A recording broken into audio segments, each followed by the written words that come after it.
ഈ clock tower തകർന്ന് വീണ നമ്മൾ പ്ലാറ്റ്ഫോമിലാണ് ഇപ്പോൾ എല്ലാവരും. ആളപായമില്ല എന്നുള്ളത് നമുക്കൊരാശ്വാസമാണ്. ഇന്ന് 10 മണിയോടുകൂടി ഇത് പൊളിക്കാൻ വേണ്ടിയിട്ട് ഇവർ പ്ലാൻ ചെയ്ത് ഇവിടെ ഈ പ്ലാറ്റ്ഫോമിലേക്കുള്ള പ്രവേശനം നിയന്ത്രിച്ചിരുന്നു, അല്ലെങ്കിൽ പ്രവേശനം അനുവദിച്ചിരുന്നില്ല. ഇന്ന് പൊളി തുടങ്ങാൻ വേണ്ടിയിട്ടായിരുന്നു പ്ലാൻ എന്നാണ് നമ്മുടെ സ്റ്റേഷൻ മാസ്റ്റർ പറയുന്നത്.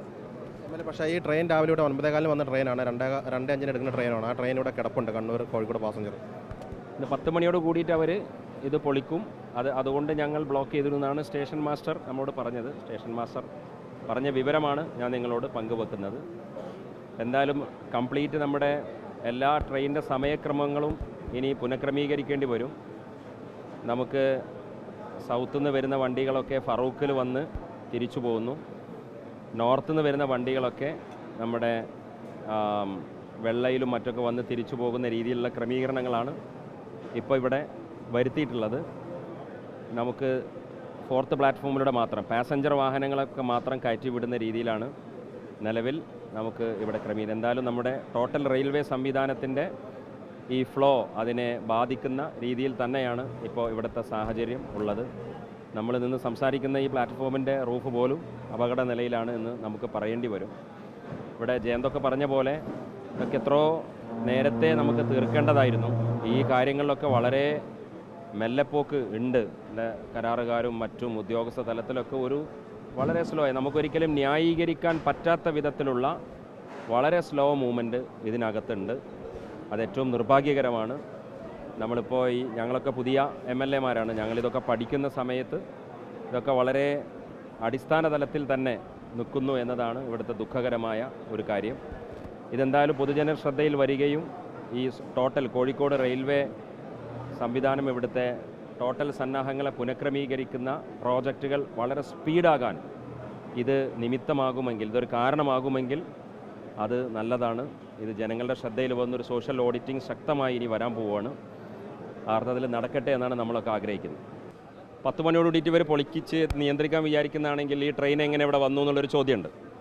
ആ ചോദ്യം നമ്മളുടെയും ചോദ്യമാണ്. അപ്പോൾ ഇവിടുത്തെ ഒരു ജനപ്രതിനിധി എന്ന നിലയിൽ എല്ലാ വശവും പരിശോധിക്കട്ടെ. പക്ഷേ നമുക്ക് പറയാനുള്ളൊരു ഫസ്റ്റ് കമൻറ്റ്, നിലവിൽ ഇവിടുത്തെ നിർമ്മാണ പ്രവൃത്തികളെ നിയന്ത്രിക്കുന്ന ഉദ്യോഗസ്ഥനെ ഇവിടുന്ന് വലിക്കണം. സ്മാർട്ടായിട്ടുള്ളൊരു ഉദ്യോഗസ്ഥനെ കോഴിക്കോട്ടേക്ക് കൊണ്ടുവരണം. കാരണം സദേൺ റെയിൽവേയുടെ ഏറ്റവും പ്രധാനപ്പെട്ട ഒരു സ്റ്റേഷനാണിത്, കോഴിക്കോട് എന്ന് പറയുന്നത്.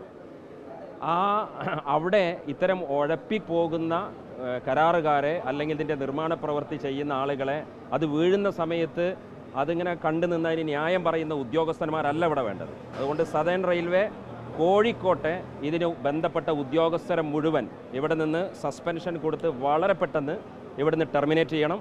ഈ പ്രവർത്തികൾ ചെയ്യുന്ന കരാറുകാരെ മുഴുവൻ പുനഃപരിശോധിക്കണം, ഒരു കാരണവശാലും. കാരണം നമ്മളിപ്പോൾ ഇത്ര നമുക്ക് സിമ്പിളായിട്ട് പറയാൻ പറ്റുന്നത് എന്തുകൊണ്ടാണ്? ഇവിടെ ആളുകൾ മരിക്കാത്തതുകൊണ്ടാണ്, ആളുകൾക്ക് പരിക്ക് പറ്റാത്തതുകൊണ്ടാണ്. ആളുകൾ വല്ലവരും ഇവിടെ എന്തെങ്കിലും സംഭവിക്കുകയോ രാവിലേക്ക് ഈ ട്രെയിൻ കയറാൻ വരുന്നവരാരാ? അപ്പോൾ അവർക്ക് എന്തെങ്കിലും ഒരു മരണമോ ഒരു അപകടമോ ഉണ്ടായിരുന്നെങ്കിൽ ഈ സീൻ ഇതൊന്നും അല്ല. ഇത്ര ലാഘവത്തോടെ നമ്മളിതൊന്നും കാണാൻ പറ്റില്ല. ഇപ്പോൾ 10 മണിക്ക് പൊളിക്കാൻ വിചാരിച്ചാൽ എങ്ങനെ ഈ ട്രെയിൻ ഈ ട്രെയിൻ എങ്ങനെ ഈ ട്രാക്കിൽ നിൽക്കും? അവിടെ ഒരു ചോദ്യമുണ്ട്. അതുകൊണ്ട് നമ്മളമായുള്ള ജനപ്രതിനിധികൾ വരുമ്പോൾ ഇതൊക്കെ അവർ ഇസ്തിരിട്ട വർത്തമാനങ്ങൾ പറയുകയാണെന്നാണ് നമുക്ക് ഇതിൽ നിന്ന് മനസ്സിലാവുന്നത്. നിങ്ങളുടെ മാധ്യമപ്രവർത്തകരുടെ ശ്രദ്ധയിൽപ്പെടുത്തിയ നല്ല കാര്യം, നിങ്ങളുടെ ശ്രദ്ധയിൽ അത് വന്നു എന്നുള്ളത് വളരെ നല്ല കാര്യം. അത് വളരെ പ്രസക്തമായ ഒരു കാര്യമാണത്. അതുകൊണ്ട് ഈ സ്ഥലം ജനപ്രതിനിധി എന്ന നിലയിൽ ഇവിടുത്തെ ഉദ്യോഗസ്ഥരെ ഇതിന് നിർത്തരുത്. അതിന് പറ്റിയ സമർത്ഥന്മാരായ ഉദ്യോഗസ്ഥന്മാർ ഇതിനുണ്ടെങ്കിൽ അവരെവിടെ പ്ലേസ് ചെയ്യണം. ആ കരാറുകാരനൊക്കെ ഇത് ഉഴപ്പി പോകുന്നുണ്ടെങ്കിൽ അയാളെ ചെവിക്ക് പിടിച്ച് തൂക്കിയെറിയണം. അതുമായി ബന്ധപ്പെട്ടൊരു MLA എന്നുള്ള നിലയിൽ ഞാൻ ഈ റെയിൽവേ ഡിപ്പാർട്ട്മെൻറ്റിനെ സമീപിക്കുമെന്ന് കൂടി പറയാം.